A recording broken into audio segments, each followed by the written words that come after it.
তুমি এত মন দিয়ে কি পড়ছো? গীতবিতান বাবা, গীতবিতান, সঞ্চয়িতা, এগুলো সব বাঙালির প্রাণভ্রমরা। কানের কাছে গুনগুন করে, চোখের সামনে ভেসে ওঠে নানা স্মৃতি। 25শে বৈশাখ, রবীন্দ্র জয়ন্তী, তার জন্য প্রস্তুতি নিতে হবে না? এই যে দেখছো, এখানে সব মাটির গয়না। শান্তিনিকেতনে খুব সুন্দর করে সাজে মেয়েরা। বটপাতার উপরে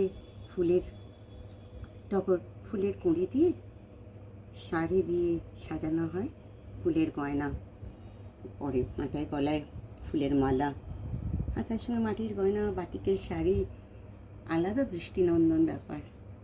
যারা এটা তো সবার জানা আছে। মা, আজকে তোমাকে কিন্তু খুব স্টাইলিশ দেখাচ্ছে। তাই? হ্যাঁ। স্টাইল কথাটা কোথা থেকে এসেছে জানো? না। স্টাইলের বাংলা মানে জানো? না। রবীন্দ্রনাথের ভাষায় স্টাইলের বাংলা মানে হচ্ছে রুচিসম্মত ঢং।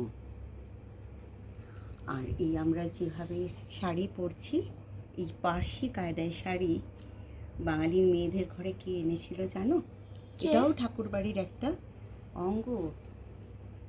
রবীন্দ্রনাথ ঠাকুরের দাদা সত্যেন্দ্রনাথ ঠাকুর, তার স্ত্রী জ্ঞাননানন্দিনী দেবী, তিনি এনেছিলেন এই পার্সি কায়দায় শাড়ি পরার ঢং। তিনি ছিলেন সোশ্যাল রিফর্মার। তখনকার দিনে মহিলারা না ভারী সোনার গয়না পরতেন আর সারা গায়ে চাদর মুড়ি দিয়ে থাকতেন।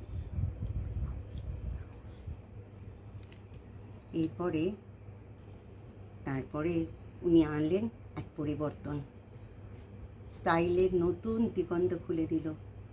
মেয়েদের সামনে তুলে ধরলেন এই মেজার স্লিভস ব্লাউজ, ফুল হাতা ব্লাউজ, শাড়িতে ব্রোচ পরা, কোমরে কোমরবন্ধন, বেল্ট আমরা এখন যারা বলি, দিয়ে আঁটো সাঁটো করে এই ধরনের শাড়ি।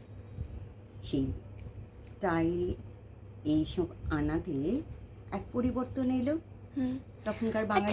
এই ব্লাউজটা কিসের? এই ব্লাউজটা আমার মা হাতে তৈরি করেছে।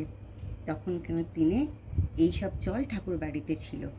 ছুঁচের কাজ, কুরুশের কাজ, হ্যাঁ, ছুঁচের কাজ, কুরুশের কাজ, এইসব জিনিস এখন এইসব জিনিস বুটিকেও পাওয়া যাবে না। আর তখনকার দিনে ভারী সোনার গয়নার বদলে উনি করলেন সূক্ষ্ম কারুকাজ করা মুক্তোর গয়না। সেই মুক্তোর গয়না আর ঘন কাজল, যাতে মেয়েদের অনবদ্য করে তুলল। আজকে কস্টিউম জুয়েলারি আর বুটিকের ফ্যাশন, সেখানে হার মানে কত লোকের এখনও কত লোকের নজর কাড়ে এই সাজে, তা জানো?